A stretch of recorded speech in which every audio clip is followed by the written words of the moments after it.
Woe to those who go down to Egypt for help, who rely on horses, who trust in the multitude of their chariots, and in the great strength of their horsemen.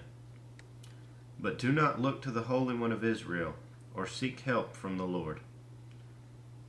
Yet he too is wise and can bring disaster. He does not take back his words. He will rise up against the house of the wicked, against those who help evildoers. But the Egyptians are men and not God. Their horses are flesh and not spirit. When the Lord stretches out his hand, he who helps will stumble. He who is helped will fall. Both will perish together. This is what the Lord says to me. As a lion growls, the great lion over his prey, and though a whole band of shepherds is called together against him, he is not frightened by their shouts, or disturbed by their clamor.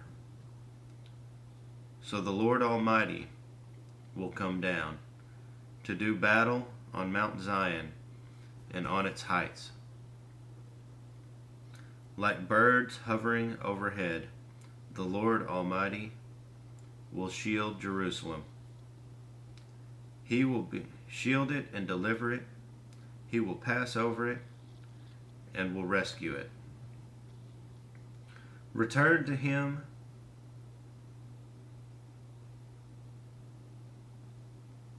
you have so greatly revolted against, O Israelites.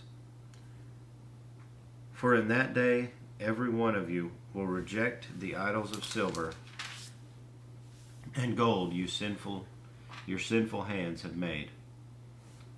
Assyria will fall by the sword that is not of man. A sword not of mortals will devour them. They will flee before the sword, and their young men will be put to forced labor. Their stronghold will fall because of terror. At sight of the battle standard, their commanders will panic, declares the Lord, whose fire is in Zion, whose furnace is in Jerusalem.